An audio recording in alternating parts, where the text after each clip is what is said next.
On today's episode of Untangled, I am going to share 13 tips that will help you elevate your fly tying skills immediately. As anyone who's ever tied a fly can attest, tying flies well takes time and practice. It's just like making a good wing sauce. You don't just wake up one morning and throw together a perfect wing sauce, right? No, you've got to practice. You've got to add the ingredients. You got to figure it out. It's a journey is what that is. Fly tying is the same way. And when you start, it is super easy to feel overwhelmed at all the different things that you need to learn. I felt that way when I started tying flies, and it certainly didn't help that my dad and my grandpa both tied perfect looking flies. So the pressure was on me immediately to put together award-winning patterns. I wish I'd learned these 13 tips all those years ago, and that's why I want to take the time to share them with you today to help you more quickly become a great fly tyer.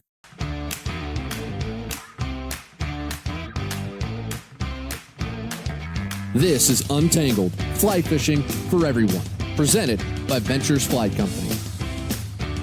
Hey everybody, welcome to it. This is Untangled, and I am your host, Spencer Durrant. Happy to be here behind my desk once again at the VSC Institute for Advanced Angling Studies, where we never give degrees because the learning never stops. Oh shoot, kidding aside, folks, I'm always happy to be here. It's a great time to just sit down, chat fly fishing, and my goal with this, and the goal of a lot of what we do at VFC, is to make it sound like we're just talking fly fishing with our friends. So hopefully that's the vibe that y'all get from the show. Anyways, we've got a pretty good mix of topics that we're going to dive into this week. We're going to be talking all about changing your fly line, the best gear for wet wading, stripping baskets, and no, that's not what you're thinking. It's not a basket for chicken strips, although speaking of, that would be really, really good right now. Or a wing basket, that would be even better. Well, we're also going to talk about fly line management, advice for your knots, and of course, we're going to dive into 13 tips on tying flies. So make sure you're in a comfortable place. Make sure you've got your Diet Coke, not your Coke Zero, and certainly not a Diet Pepsi. All right, I can tolerate a Coke Zero, but if anybody ever showed up with a Diet Pepsi, they'd get thrown out of my house. It's just that simple. Make sure you're comfortable, you're ready, because we've got a lot to dive into. And before we get into the short questions to start the show today, I just want to ask one more time, if you could please subscribe wherever you're listening to this show. If it's on Apple, if it's on Spotify, if it's on the Pony Express or the Carrier Pigeon Network, make sure that you're subscribed, and please rate the show wherever you're listening to it. That makes a huge difference for us here at VFC. All right, and with that housekeeping stuff out of the way, let's jump right into our short questions. And for those who are new here, for those who are new to the Untangled family, first off, welcome. Your life is never going to be the same. Everything has changed now that you've found this podcast, I promise. It really is going to shake your world. But at the beginning of every show, I like to answer some shorter questions that may not require a 5 to 10 minute answer. And they're good questions, though, because I think they're questions that we all have. So if you've got a shorter question or any question at all, there's always a link in the podcast description. You can go ahead and submit those. And no question is too small to be answered on Untangled, because no question about fly fishing is too small. So with that said, our first short question, Dan from Delaware writes in and says, I'm new to fly fishing and was gifted a rod and reel. How often should you change your fly line? Also, do you have any recommendations on boots and shoes for wet wading? Some streams are slippery, algae-covered rocks, and some have a very sandy bottom. Thank you. Dan, really good questions. I appreciate you sending those ones on in, and you got a twofer here. So this is actually the only short question that we have today, but it is two questions in one, so it kind of counts as two. Let's tackle this, though, at the beginning, Dan. So you should only be changing your fly line once it's worn out. There's no reason to throw out a perfectly good fly line. I've got a stack of fly lines that get used very sparingly, and I've had them for probably like 10 years now. There's some saltwater lines and big lines that I only use when I'm in Alaska, and they only get used a couple weeks out of the year when I'm in Alaska. So I've held on to those for a long time. You know that your fly lines are wore out when the PVC coating around the line will start cracking, or if it's breaking apart, or if there's big chunks of it missing, then it's time to retire that line and go buy yourself a new one. You can increase the lifespan of your fly line if you clean it a few times per year, or after days when it's gotten really dirty. I'm awful at cleaning my fly line. I should be a lot better, but I know if I did that, my lines would last a lot longer than they do because my 5-weight line is already about done, and I think I just replaced that last winter. So there's no reason for it to have given up the ghost already, except for, oh wait, I don't clean my fly lines. I'm really bad at that. So hopefully that helps with your fly line. As to your wet wading question, when I wet wade, I like to wear wet wading socks and my regular wading boots. I feel like this is the best way to do it because you get all the benefit of your wading boots, which is a lot of stability, traction. They're just really solid in the river without having to wear your waders. I run Corker's boots. I'm running their River Ops boots is the ones that I wear. They're fantastic. I don't have a single bad thing to say about them. They're my favorite boot that I've ever worn. They're really, really good. And I use the studded rubber soles on those.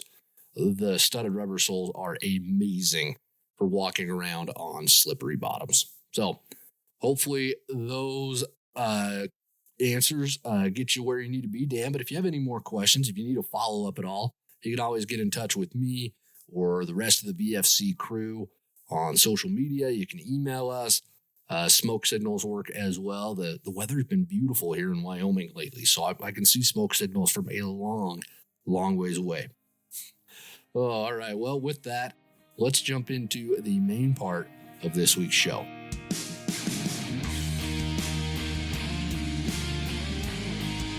First question on today's show, Chris from California writes in. Chris says, "Hello, VFC team. Thanks for what you guys are doing. I am new to fly fishing and soaking it all up. Important things first. Yes, Spencer, Diet Coke reigns supreme. Nothing else can hold a candle to it. In fact, I think I'll have one right now." Question for you. I love to try and fish wherever I go. Mountains, reservoirs, creeks, rivers, and even the ocean. I'm going to take a trip to the Central Coast soon to try my hand at the surf perch, and I have been watching some YouTube vids. A common piece of equipment I see being used is a stripping basket. I will be honest with you, I really don't want to wear more equipment fishing, but I do want to be effective in my fishing, as well as take care of my equipment. These baskets run anywhere from $60 to $100, and that money would go a long ways to replenishing the flies that I've been lending to the trees lately. What are your thoughts? Thanks again, and keep up the great work. Well, Chris, thank you for the question. I appreciate it. You know, you sound like a really smart man, real intelligent, probably really handsome too, what with all your Diet Coke knowledge. So I'm honored to get a question from somebody who obviously has life in such a great spot as you do. So thank you for writing on it. Oh, shoot. So a stripping basket, for those who don't know, that's going to be a basket that you wear it around your waist, and it's not like a chicken strip basket or anything like that. It's when you strip line off of your reel or you're stripping line in for a streamer retrieve, instead of letting all of that fall onto the water like we normally do, you let it fall into the basket. The idea behind it is that this keeps the line from tangling around your legs or other things in the water so that you can quickly fire off a really long cast, or the fish, if a fish starts taking up line really quick, it doesn't get hung up on something and pop off. I've actually had that happen a couple of times. Oh, where was I? I was fishing a while ago I think I was with Alex, and we were out. Anyways, my fly line got kind of wrapped around the handle on my reel, and this fish took off, and I didn't notice the line was wrapped around the handle, and he pulled tight, and the line jammed up against the handle, and the line snapped because there was just so much pressure, and the fish, it was a better fish. I At least I think. I don't. Every fish you lose is a good fish, right? You never lose the dinks. It's always, oh yeah, I lost that good one. Yeah, it was a good one. I lost it. Mm-hmm. So, anyways, it does happen. Sometimes your line will get snagged on something when a fish yanks it out. So your stripping baskets they're very popular for anglers who are fishing the surf out in the ocean, since it takes all that fly line that would be around them piled up in the waves or getting stuck on some rocks or some coral or I don't know, whatever's out there in the ocean, getting wrapped around a shark for all I friggin' know. It's really convenient because it puts all that fly line in a manageable spot. I've even seen some anglers using them at places like Pyramid Lake out in Nevada as well, the big lakes where you're firing really long casts and stripping in a lot of line. That just kind of makes sense. Chris, you can actually make your own stripping basket and just like clip it onto your wading belt for a really cheap price. It doesn't need to look pretty. I mean, it wouldn't be very comfortable, but you really could just put like an old ice cream bucket and just stick that, like buckle it through on the little handle there and just stick it on. And you'd look ridiculous, but you'd have a stripping basket and it'd be cheap. Plus, you'd get ice cream. So I see that as a win, win, win, win, win, win. There's so many wins there. Anyways, your question actually brings up a broader topic, though, of line management. And that's something that I want to address here as well, because I was out fishing recently with a buddy of mine. He's relatively new to fly fishing. And we were on one of my local streams. You make a lot of really short casts on this stream, a lot of short runs, or you're drifting through pocket water. So it's not a classic long cast and dry flies type river. One of the things my buddy struggled with was properly managing his fly line on these short, kind of technical drifts. They can be technical sometimes. So I wanted to give everybody a refresher on line management because I think it's something that beginners especially need to hear. So when you're fishing, you want as little slack in your drifts as possible, right? Because too much slack means that when a fish comes up to eat your fly, you have so much slack line, you're not going to be able to get it tight enough to that fish before it spits the hook out. But you do need some slack because you need a little bit for a good drift, because you need the fly to be able to drift and not drag. And if you've got a completely tight line to it, there's going to be a little bit of drag on a dry or a dry dropper rig, or even a 2-nymph rig under an indicator. You don't get that with Euro nymphing, but that's a different discussion for another day. You manage your drifts by stripping your slack line in as it drifts back down the water to you. You strip just enough to keep a bit of slack in the line, but not so much that you move the fly. That's the trick. You don't want your fly or your indicator to move as you're stripping in line. So if I've gone ahead and I've cast upstream and my dry fly is floating back towards me, I'm just pulling that line in to leave a little bit of slack, but mostly a tight line to that fly, so that if a fish comes up and eats it, I can very quickly be tight to that fish. I'm not having to like lift the rod and pull line and hope that I get tight to it. I see that happen sometimes with beginners as well, to where they're not even holding their fly line against the cork. They've got their rod in one hand and they have their line in the other. And I'm right-handed, so I'm going to show you guys. If you're watching the video podcast, you'll be able to see this.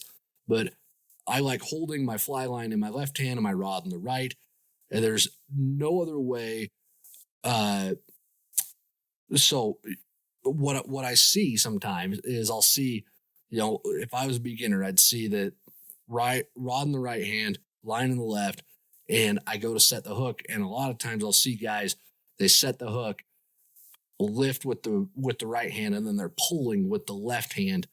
It's really tough to apply tension at that point, because you're either going to apply not enough or too little, or too much, pardon me. You're either going to apply not enough or too much, and it's just a very ungainly kind of way to do it.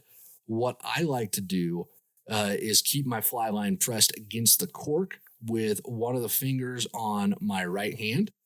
So I'm still stripping line in with my left hand, but I've got 2 points of contact now. So when the fish takes the fly, I just hold the line tight against the cork, lift up, and then I can continue to strip. And I've got tension on that fly line because it's tucked underneath my fingers against the cork. Hopefully that makes sense. We actually show this concept a little bit in our fly casting video. Actually, I've linked that in the podcast description.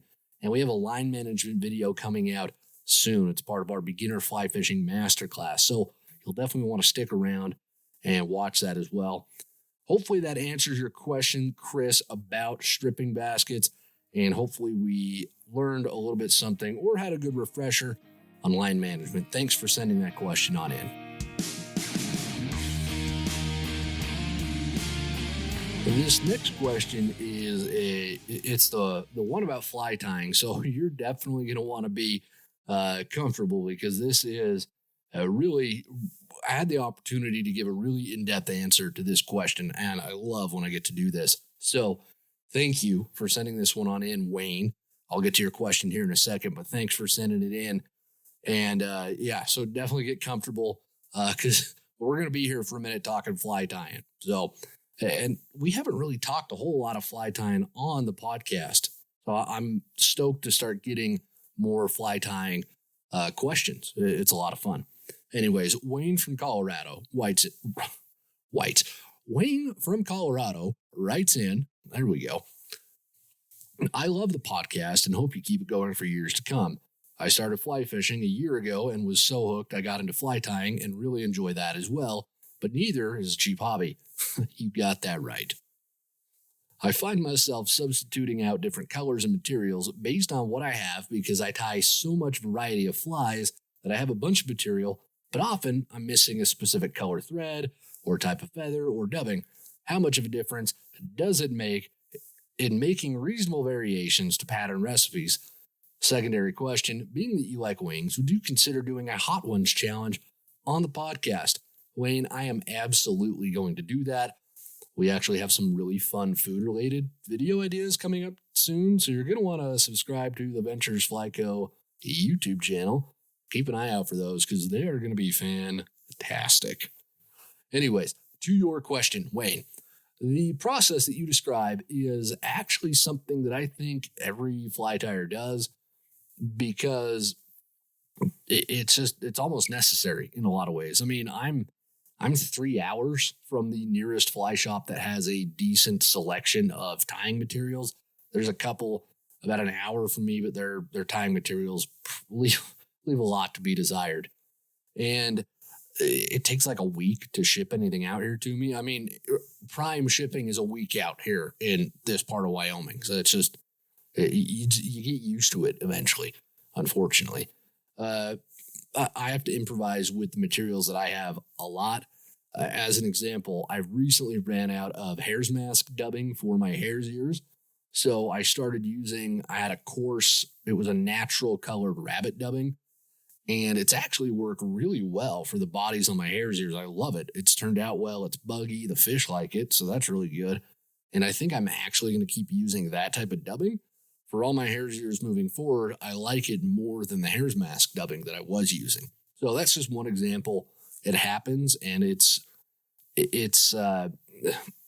think you will actually find that as you make tweaks to your fly patterns, you are going to start to tie them in a way that is all your own.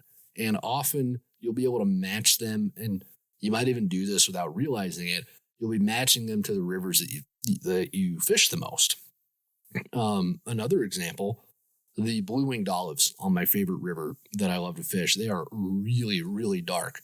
I actually use a dark Adams dubbing instead of an olive dubbing on the body for those flies because they're so dark in real life. They're like blue-winged black olives instead of blue-winged green olives or blue-winged olives. So it's just a whole different color scheme that we've got going on there.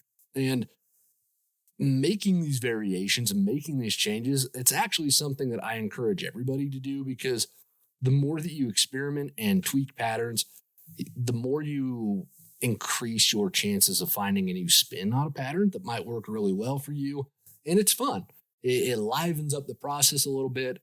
And as long as you're making tweaks within reason, you're not going to see that it drastically changes the fly recipe, especially when your big things. Remember, when we're trying to match the hatch, we're matching size, then shape, then color. If you are able to still keep the same size and shape with the different materials, you're going to be fine 9 times out of 10. So it's the rare instance when it needs to be a perfect color, but most of the time you're going to be okay. Now, getting this question about fly tying tips got me thinking, and this is obviously what I teased in the hook to the show today, but I rounded up some tips for fly tying that I think will really help you take your skills to the next level. There are a few things that I've learned on my own here, and then I actually went and chatted with Berkeley. He is one of the guys here at VFC. I mentioned last week his incredible flies that he's been tying lately. He's been working on a fly tying project for VFC, and his flies are just friggin' epic right now. They're so good. And some of the best flies that I've ever seen. And Berkeley hasn't been tying all that long. I forgot to ask him. I don't think it's been too long that he's been tying. I think I've been tying longer than him. I'm not 100% sure, but he's made such a huge leap in quality of his ties lately. Like, they're spectacular. They're spectacular ties. I asked Berkeley to give some tips as well. So there's a big chunk of tips from Berkeley here, and then I've got a few. And just as a reminder, we also have a fly tying masterclass on YouTube. It's completely free. We walk you through everything you need to know about tying flies. So if you're just started or if it's something that you're interested in, there's a link in the podcast description. I highly recommend checking that out. Alex did the bulk of the work. Well, he did 95% of the work on that thing. I contributed like an idea, and that was it. Half of an idea, maybe. So it really is Alex's baby, and it turned out amazing. So definitely go watch that. All right. Let's get into the tips. I said there's 13 of them. I'm going to read Berkeley's first. He sent them to me, and I'm just going to read them. I did something similar like this in episode 42 with Alex's tips about split shot. So same kind of thing. I'm just going to go through, read them. And if I'm offering any of my own commentary, I'll try and make it clear that it's me and not Berkeley. So Berkeley's tips, we are going to jump right into them. Tip number 1, practice, practice, practice. Always try to make the next fly better. You want to start slow, work your way up to being efficient. Tying flies fast comes with familiarity of the pattern. Stick to one pattern, master it before you move on to the next. Every time I tie a new pattern, I almost never get it right on the first try, but after 2 to 3 tries, I usually have it pretty darn good.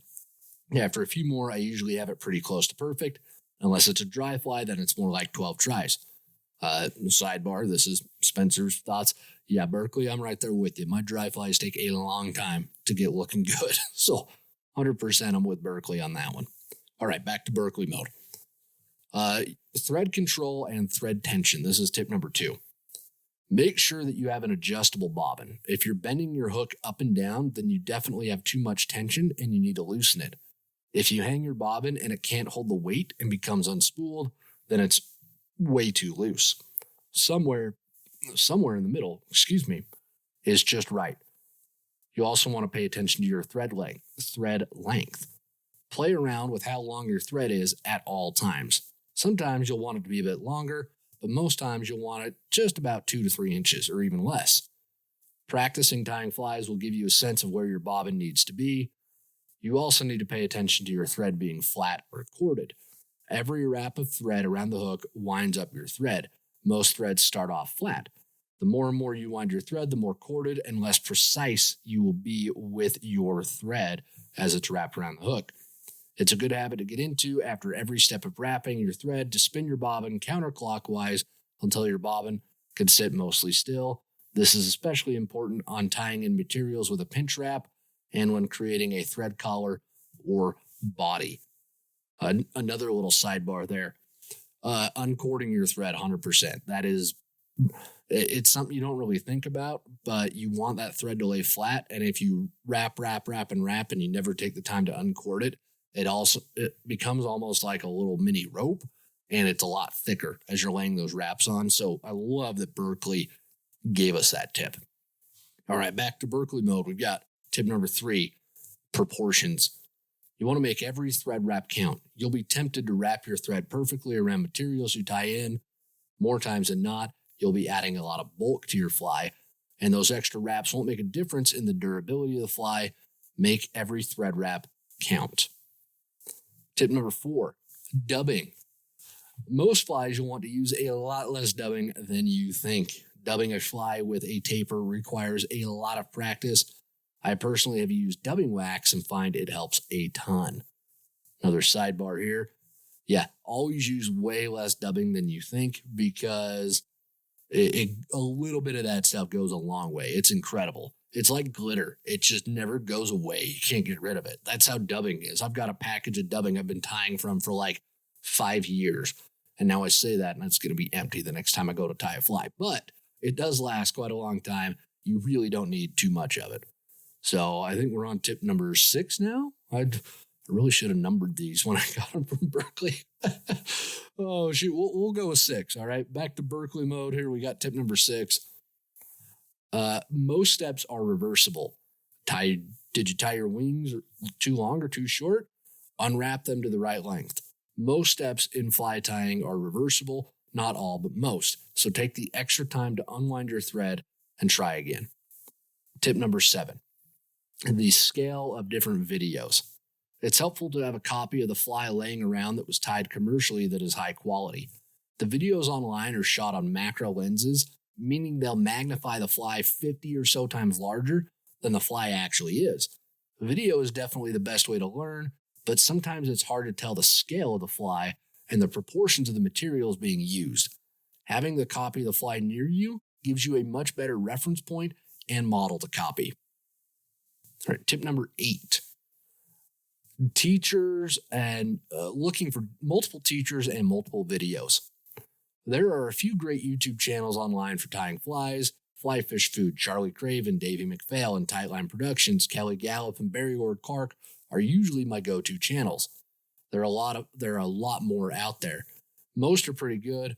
Try watching multiple videos for the same pattern that you're going to tie. Everyone has their own best way of doing it, and you'll pick up a little tips and tricks from everyone. And one will usually resonate with you more and become your go-to method for tying that specific fly.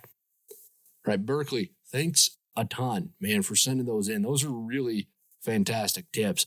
And again, Berkeley has been tying like nonstop for 3 months now. That's been his main focus, has been a big tying project. So I really like how timely those are. They're kind of born out of his time of figuring it out.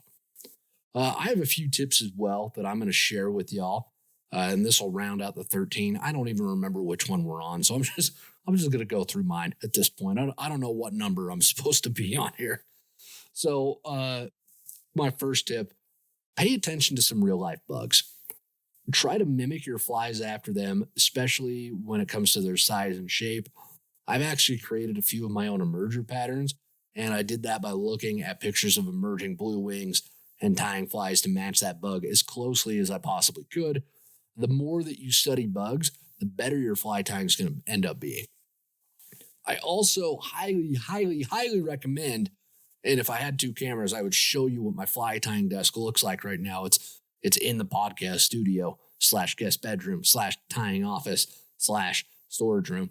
But it's funny because I'm saying organize your tying materials. That's what I'm telling you to do. And my desk is not organized. But trust me, when you take the time to actually do it and put it away, that's the big thing. That's where I suck at it, is putting it away. But if you do it, if you will organize your stuff and put it away when you're done, you will know where everything is. I waste so much friggin' time looking for materials. They're always buried under piles of junk. I say you should never trust a fly tyer with a clean desk, but there's a difference between a desk littered with used materials and never putting your materials away, which is what my desk looks like right now, and it's awful. You will streamline your tying process if you organize your materials and put them away after each tying session. I also highly recommend getting a tying light / magnifying light. I've actually got this LED magnifying light and glass. So it's like the magnifying glass and there's a light around the edge of the glass. I freaking love this thing. I can see all my flies up close. It's made a huge difference in how I'm able to tie, and I honestly can't tie without it. It's like trying to get me going without my Diet Coke in the morning. It's just, don't do it, right? Because it's not going to work. Don't try. Let me have my Diet Coke and then I'll get going. Same thing. Let me have my LED magnifying light and I can tie some flies at that point. Berkeley touched on this earlier with dubbing. I'm going to touch on it one more time though. Make sure you're learning how to use dubbing. It took me years to figure out how to do a tapered body with dubbing. The key that I've found, and Berkeley mentioned using dubbing wax, and that's really good. I wet my fingers, and then I'm very particular about how I spin the dubbing onto my thread. But I also try to put my dubbing on my thread tapered as well. So closer to the thread or closer to the hook, I put it on very, very thin. And then I add just a tiny bit more as I get lower down the thread, because that's how your taper goes, skinny to fat. So I try and taper it on the thread a little bit too before I even wrap it onto the hook. And I found that can help me sometimes as well. But try the dubbing wax, try a bunch of different ways to do it. And eventually you'll find a way that works for you. I also highly recommend learning how to work with hair, deer hair and elk hair especially. They are integral parts of staple patterns like the elk or caddis. I hate tying caddis because I hate working with elk hair because I'm still not as good at it as I would like to be. One thing that I have done that has helped me though is I use a lot less hair than I think I need. It's kind of in that dubbing zone as well. Just use less stuff than you think you need. It'll make your tie-in points a little bit cleaner. It'll make your flies look a little bit less bulky. And I also like to try and cut the butts off at an angle before I tie my wings in if I'm using like a hair wing, because it helps that tie-in point become a lot less bulky. So that's my spiel on the hair. And then my last tip for y'all is practice tying your parachute posts. Parachute flies are my go-to dry fly pattern because they're super simple. They look really good on the water, and I love how they float. They're really easy to see. I just love them. And I practiced. I've tied tons of different parachute posts for a while, and I keep going back to Antron yarn for my posts instead of calf hair, because I've found that it's easier to work with for me, but calf hair does seem to float better. So experiment with your parachute posts, practice them, get them down good so that you are comfortable tying in just about any material. So if you find one that floats really well, you can make a good parachute post out of it.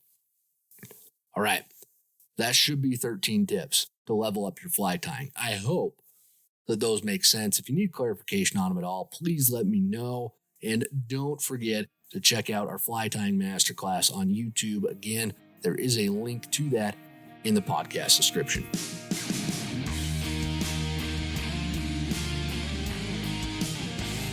This next question is an interesting one. It comes to us out of Oregon. Sean from Oregon writes in, and he says, "Hey, Spencer, I am loving the podcast and listen to it on my commute. It has taught me a lot about fly fishing as I am still fairly new and always learning. Your advice on the podcast has provided me with some skills that put some fish in the net. I was fishing the Lower Deschutes River a few weeks ago, and I was fishing a 2-fly Euro setup using 5X Scientific Anglers fluorocarbon. I was using a triple surgeon's knot to connect my tippets together and tying a fly on a tail of the surgeon's knot to connecting my top fly. On more than one occasion, more like 5 times, I would hook a fish on the top fly and then get broken off. After examining my leader, I noticed that the top fly was broken off at the knot. The triple surgeon knot was still intact, though the top fly would break off. This has been puzzling me on why it would break at the knot. I thought for sure the triple surgeon's knot had broke, but I always had my bottom fly. This has been a puzzle to figure out, and I have asked a few local fly shops on what could be the cause. I thought I'd run this by you, as your podcast has taught me a lot. Thanks again. I love the podcast. Thanks for hosting it. Sean, thank you a ton. I really appreciate that. And this is an interesting question. Can be kind of hard to diagnose, but I'm gonna take a stab at it. If I'm reading your question correctly, it sounds like you're losing that top fly at the knot where you attach that fly to your tippet, because you didn't mention the surgeon's knot breaking. So I'm going to answer your question from that perspective. Now, for those who don't know, there is a way to rig up flies where you tie a piece of tippet to the end of your leader with a surgeon's knot. It's a fancy fishing knot. It's used to join two pieces of tippet together. When you tie this correctly, it creates two tag ends of line, and you can shorten one of them to drift one of your nymphs higher in the water column and the other one lower. So this eliminates that method of tying nymphs onto the bend of the hook of the top fly if you're fishing two nymphs. It's an effective method. It's very often used in Euro nymphing rigs, as Sean mentioned here. If I'm doing this, I do prefer to use a tippet ring instead of a surgeon's knot, because the tippet ring is simpler and it's a lot more durable and it's a lot stronger. But, to each their own. I would recommend a tippet ring, though. You can't go wrong with them, in my opinion. As for the specific problem that's plaguing you here, Sean, I can think of two things. One is that you are tying a bad knot to your fly. If your clinch knot isn't good, if you haven't gone around 7 times, if you've only gone around 4 or 5 times, that can cause it to break. It's not uncommon to see that break happen, especially with fluorocarbon line. While fluorocarbon tippet and leader, it is stronger than nylon. It is a stiffer material that doesn't retain as much knot strength as regular nylon does. Regular nylon is always going to be a stronger knot than fluorocarbon. Fluoro has a much higher abrasion resistance, but knots are, like I said, they're much stronger when they're tied with nylon. So that's a possibility that, maybe you bump it up to 4X instead of 5, and you won't see that break off because that 4X knot is stronger than the 5X. The second problem that might be getting you there, Sean, is that maybe you got a bad spool of tippet. That actually happens, believe it or not. Not all tippet is made equal, and not all tippet is actually at its advertised breaking strength. Your question reminded me of a story I read in Fly Fisherman magazine. It was super interesting a couple of years ago. So I actually dug it up, and I've linked it in the podcast description. 100% recommend everybody go read it because it's just fascinating stuff. But it was written by a fellow by the name of Nick Haddad. I hope I'm saying his last name correctly. And Nick works as the he works at the International Game Fish Association as the Angler Recognition Coordinator. So he handles all the applications for world record fish. When he gets a submission, he has to test the section of the tippet used to land a world record fish if it's a submission for a line class world record, which is basically just how big of a fish can you get on the lightest line possible. So there's like a 4X or a 4 pound and a 5 pound record. So how big of a fish can you catch on 4 pound test? Nick Haddad revealed how they actually go through testing that line. It's a really fascinating process.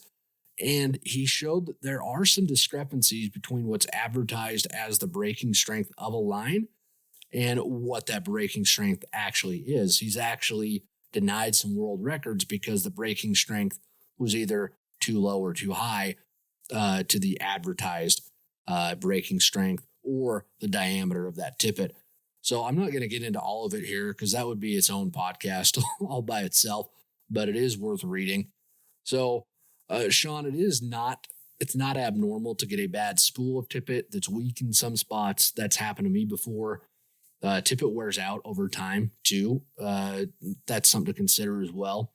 In fact, a few years ago, I was out fishing with John Garak and Bob White. And I remember John And John's one of the best writers alive, and he certainly knows a thing or two about trout fishing. He was telling me that he buys all new tippet and leader every year because he's had stuff go bad on him. So he just buys brand new stuff every year. He admits he probably doesn't need to, but it's nice knowing that he has fresh stuff. So that might be something to consider as well. With this being fluorocarbon that you're dealing with, my guess is that you probably just had a brittle spool of tippet that's breaking in that one spot. So maybe a new spool or bumping up to a heavier size would solve that issue for you. So thank you so much, Sean, for that. I appreciate it. And don't go anywhere, folks. We are done with the questions, but coming up next is what we're all waiting for every week, right? No, we're all waiting for the whole show, but I really do love story time, and that's what's coming up next.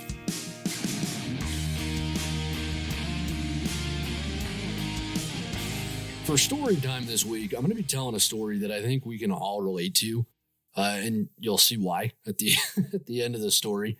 But I was up fishing a local river. It's a local little cutthroat stream, and I was actually, my wife had been up north. She was watching somebody's farm, so I was going to pick my wife up, and I decided to take a 2-hour detour out of my way to go fish this little stream. And I get up to this little stream, and it's a Sunday afternoon. Get this, Sunday afternoon. Nobody else is there. I can't believe it. So I pull into this little parking spot, and I'm the only car there. I was like, oh my goodness, did all the fish die?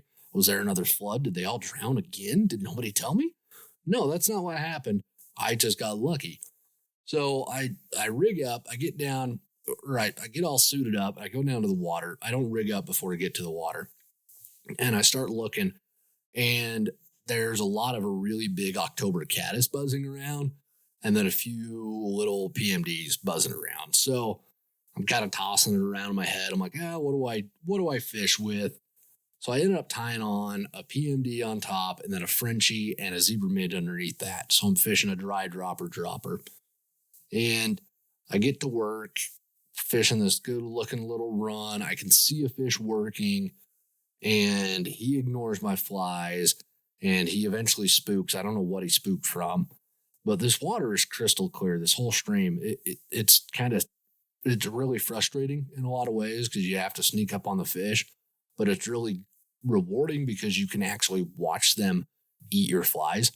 So it's a lot of fun that way because you can actually visually watch them eat your nymphs, which you can't always do. So that's a lot of fun. Anyways, I come around the corner and I see this nicer fish working. He is going to town on some nymphs in this little run tucked up against the bank. So I managed to get a decent cast in there, hooked him, got him in, and it was a nice fish. It was like an 18-inch cutthroat, which is on the big end for this stream. There's some nice fish in there, but an 18-incher is kind of an outlier. So I was pretty stoked. I took a picture of it, put him back, and went up to the next hole. And in the next hole, I hooked into another really big fish.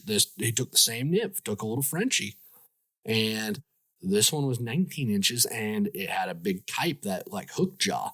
The technical term for it is a kype, and you usually don't see that on cutthroat. So that was really cool. Real pretty fish. Took a picture of him, tossed him back, and then I get to this big pool. And earlier this year, I'd fished this pool with Alex in Berkeley, and I'd hooked a fish that felt really big because they all feel big, right? If you hook them and you never land them, they're all huge. I said that earlier, but it's still true.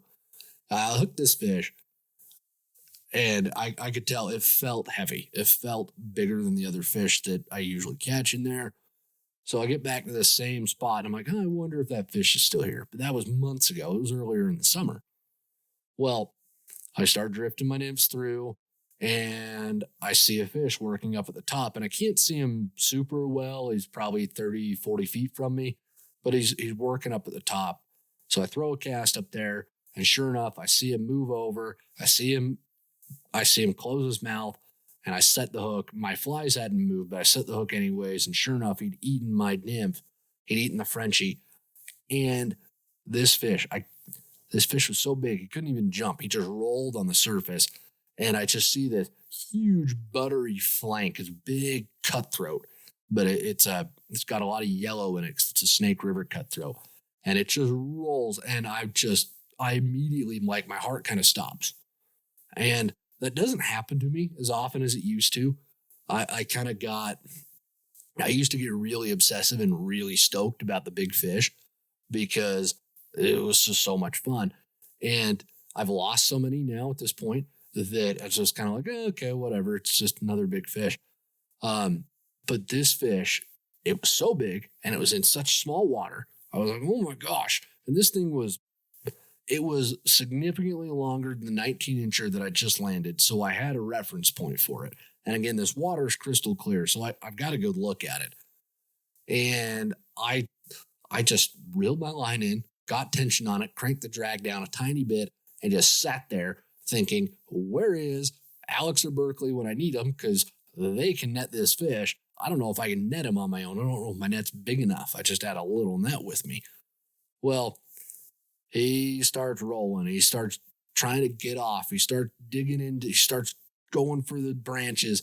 And I'm not too happy about this. So I put a little bit of pressure on him, and he rolls one more time and crack. Tippet snapped. I lost both my nymphs, and he swam off, settled down at the bottom of this pool, and I could see him sitting down there. And I swear he grinned at me like, not today. I was pretty heartbroken. But it's been a minute since a fish got me worked up like that. And it's not because I'm like, oh, I catch all these big fish, so it doesn't mean as much to me. It's just the pain of losing fish. I've kind of gotten over that in some ways, but apparently not. Because this fish, I just sat there and I set my rod down in the grass, and I just sat there and stared for like 10 minutes, just thinking like, am I going to get another shot at this fish? Because that's a big fish, and I don't know if I'm going to get another chance to go catch him. So I just wanted to tell this story because we all lose fish. So don't let it get you down too much. All right. It hurts in the moment, but it's not worth getting yourself down too much over. Okay. It happens to all of us. Well, anyways, that wraps up this week's episode, folks. I appreciate everybody who takes the time to listen to the show, listen to it all the way through the end. Please do not hesitate to send questions in. There's always a link in the podcast description. And get out there and enjoy the rest of this good weather before the snow starts flying. And until next week, tie lines, everybody.